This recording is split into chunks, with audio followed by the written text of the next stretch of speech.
रुद्र प्रताप सिंह अपने civil career channel में आपका स्वागत करता हूं। दोस्तों आज हम लोग लेक्चर 2 मतलब लेसन 4 का लेक्चर 2 स्टार्ट करेंगे। दोस्तों इस चैप्टर का नाम है दोस्तों रेल पटरी की ज्यामितिक मान, ज्योमेट्रिक फॉर रेल ट्रैक।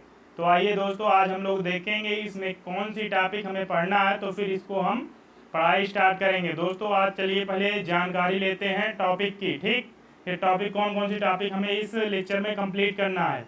तो चलिए दोस्तों हम लोग देखते हैं। हम पहला टॉपिक क्या है, ग्रेड ऑफ ग्रेडियंट।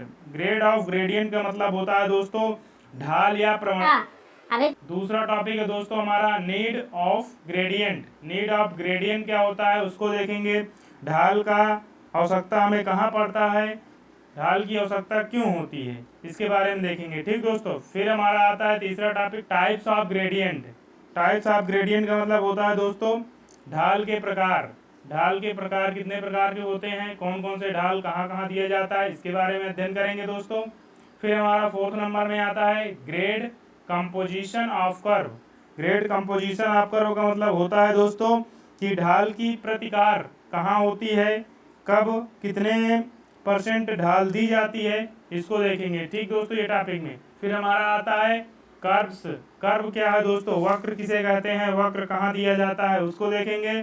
फिर नीड ऑफ कर्व मतलब कि वक्रों की आवश्यकता कहाँ पड़ी, हमें किस लिए पड़ी, क्यों वक्र हमें देना पड़ता है, इसको देखेंगे दोस्तों।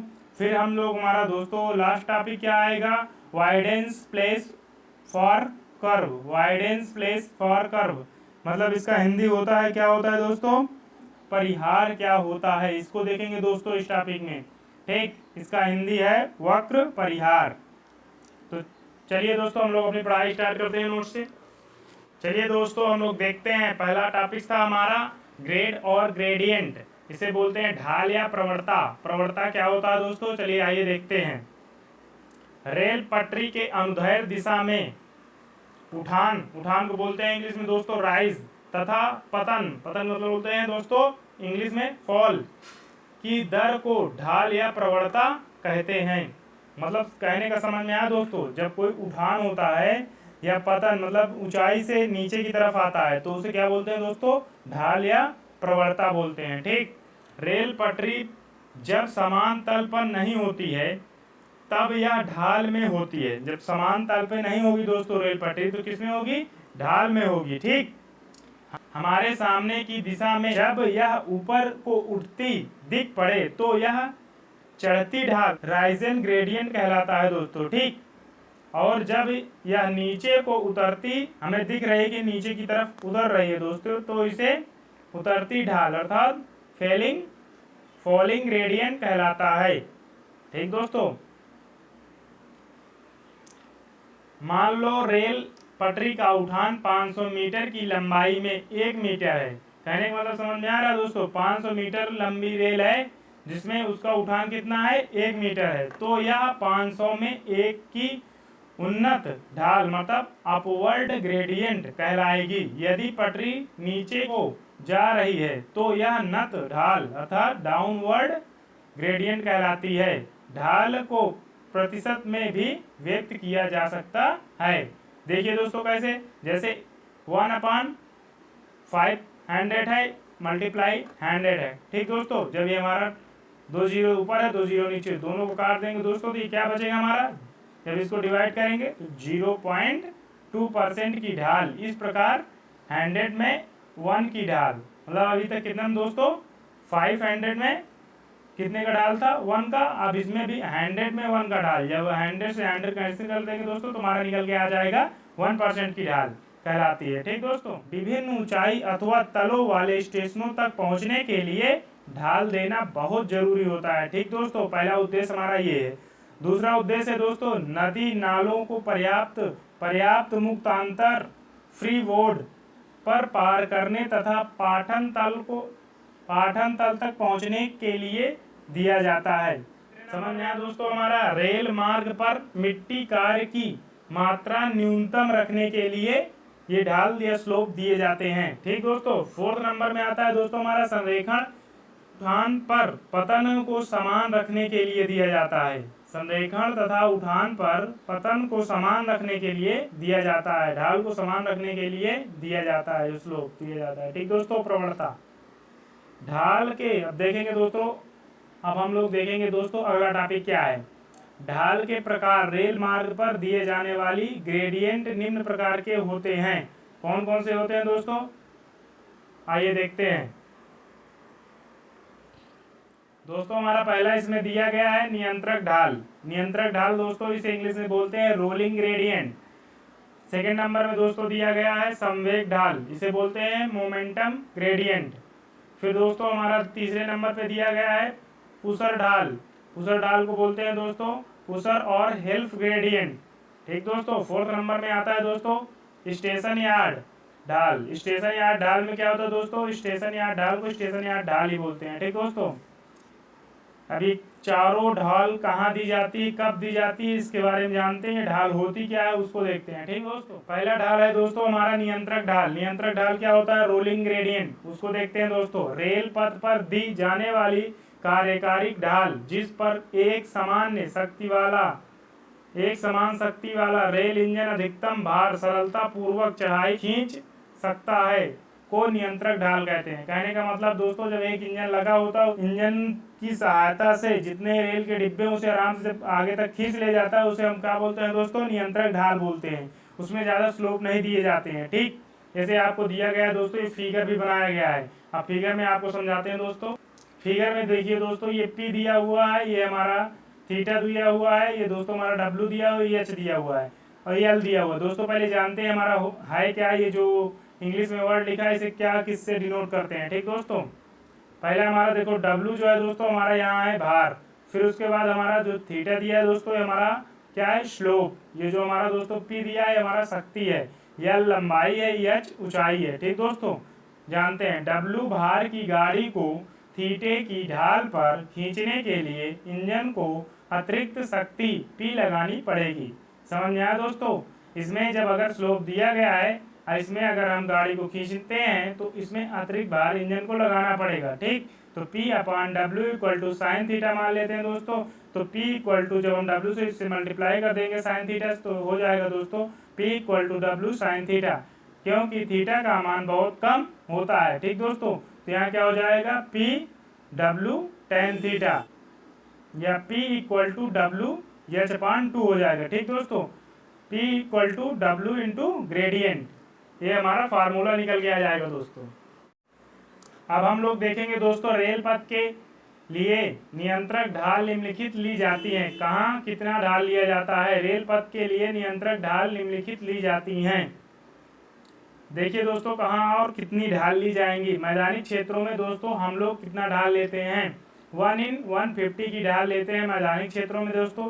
1/150 से 1/200 तक मान लिया जाता है। ठीक दोस्तों, फिर पहाड़ी क्षेत्रों में दोस्तों 1/100 से 1/150 तक लिया जाता है। ठीक दोस्तों, आप देखेंगे दोस्तों संवेग ढाल क्या होता है। सेकंड नंबर में आता है मोमेंटम ग्रेडियंट क्या होता है।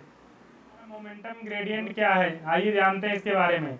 जब गाड़ी ढाल से नीचे आ रही होती है तब इसमें अतिरिक्त संवेग आ जाता है। यदि ट्रैक में नत ढाल या डाउनवर्ड ग्रेडियंट के तुरंत बाद ही उन्नत ढाल अपवर्ड ग्रेडियंट दिया गया है तो गाड़ी अपने इस अतिरिक्त संवेग या एडिशनल काइनेटिक एनर्जी के कारण नियंत्रक ढाल से भी अधिक तीखी मतलब कि तिरछी ढाल पर भी आसानी से चढ़ जाती है। समझ में आया दोस्तों। इस प्रकार संवेग के कारण उत्पन्न अतिरिक्त ऊर्जा उपयोग में लाई जा सकती है। ऐसी चढ़ाई ढाल को संवेग ढाल कहते हैं।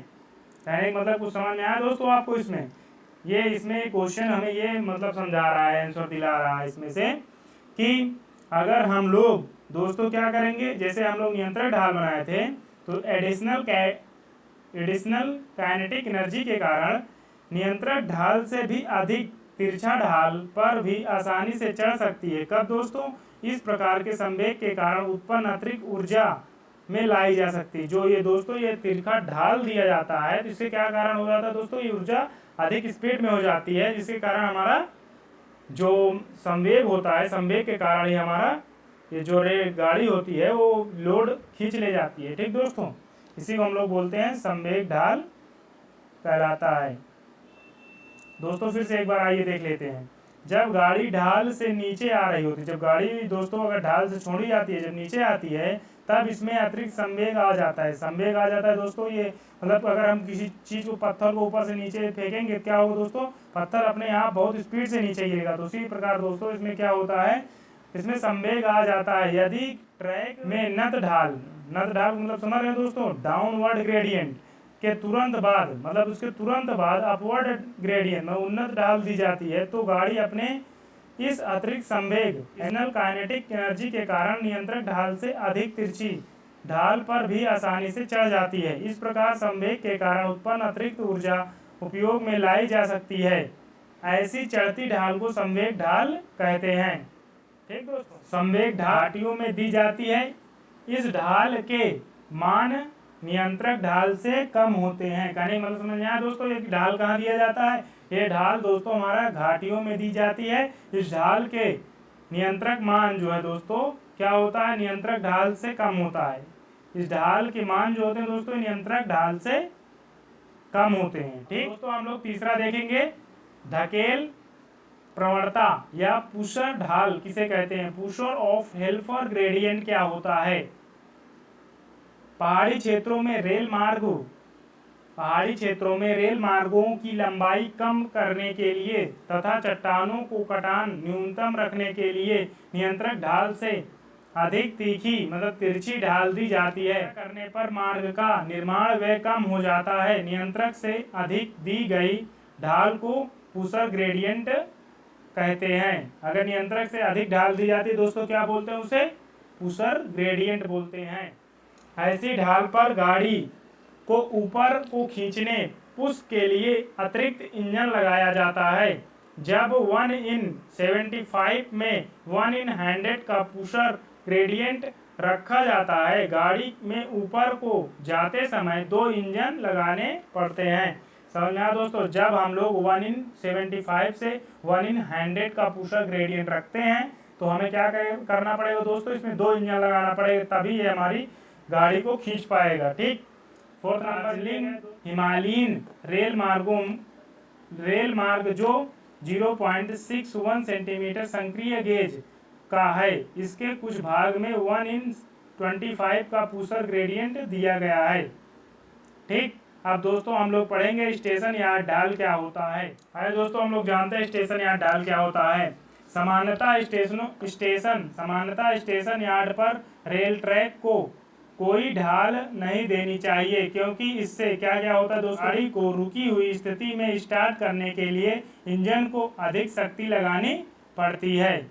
इसलिए हमें दोस्तों इस बातों को जरूर ध्यान देना चाहिए, कहाँ स्लोप देना है कहाँ नहीं देना है। ठीक, दूसरे नंबर में आता है दोस्तों, तेज हवा, आंधी तथा गुरुत्वाकर्षण के कारण अलग थलग खड़े रेल के डिब्बे अपने आप चल पड़ते हैं और अन्य गाड़ियों से टकरा जाते हैं अथवा कांटों पर आकर फंस जाते हैं। कहने मतलब समझा दोस्तों, जब आंधी हवा या काफी तेज गुरुत्वाकर्षण के कारण क्या होता है, अलग थलग खड़े रेल के डिब्बे जो होते हैं दोस्तों, वो क्या करते हैं, चलना स्टार्ट कर देते हैं और आगे गाड़ी जो खड़ी होती है दोस्तों उससे आके टकरा जाते हैं और कांटे में आके फंस भी जाते हैं। ठीक दोस्तों, इसलिए हमें इसमें ध्यान देना चाहिए, स्लोप हमें कहाँ और किस प्रकार देना है। फिर दोस्तों हम लोग देखते हैं, परंतु यार्ड में जल निकासी के लिए ट्रैक को कुछ ना कुछ ढाल तो अवश्य देनी पड़ती है। भारतीय रेल मानक के अनुसार यह ढाल 1/100 होनी चाहिए, परंतु 1/400 से अधिक तीखी मतलब तिरछे ढाल किसी भी स्थिति में नहीं देनी चाहिए।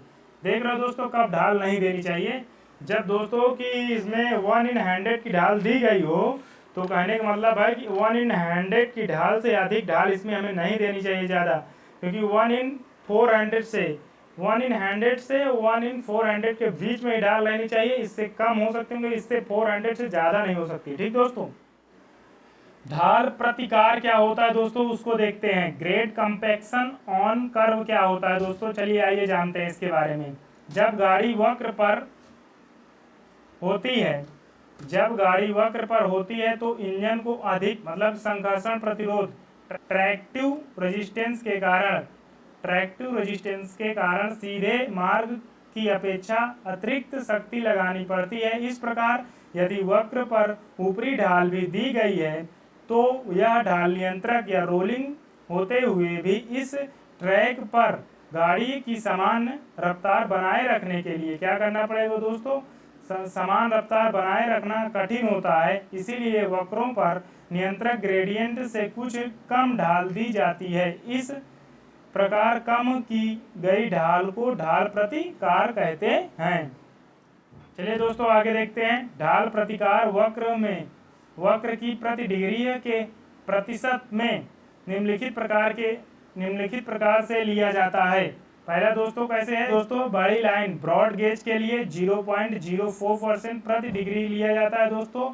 फिर दूसरे नंबर पे दोस्तों छोटी लाइन के लिए 0.03% प्रति डिग्री लिया जाता है दोस्तों। संकरी लाइन के लिए नैरो गेज के लिए दोस्तों 0.02% लिया जाता है। ठीक, अब दोस्तों हम लोग वक्र के बारे में देखते हैं। वक्र या कर्व क्या होता है। ठीक दोस्तों, दिशा परिवर्तन तथा सीधे मार्ग पर आई बाधाओं के पार्श्व से घूम कर निकलने अथवा उनके ऊपर से होकर जाने के लिए रेल मार्ग पर वक्र दिए जाते हैं। यह रेल मार्ग का अभिन्न अंग होते हैं। चेष्टा यह की जाती है कि रेल मार्ग पर वक्र न आने पाए, परंतु व्यवहारिक रूप में ऐसा ट्रैक विरला ही होगा, इसमें कहीं भी इस प्रकार का वक्र न हो। कहने वाला समझ में आया दोस्तों, कह रहा है परंतु व्यवहारिक रूप में ऐसा ट्रैक विरला ही होगा। बिरला मतलब तितिर बितिर होगा। ठीक दोस्तों, जिसमें कहीं भी इस प्रकार का वक्र ना हो। मतलब कि दोस्तों सोच समझ के वक्र देना चाहिए, ये नहीं जहां मन किया आप वक्र दे दिए। तो फिर हम लोग जानते हैं वक्र की आवश्यकता क्यों पड़ी, किस लिए पड़ी। रेल मार्ग पर स्थित प्राकृतिक अथवा अन्य बाधाओं को लांघने के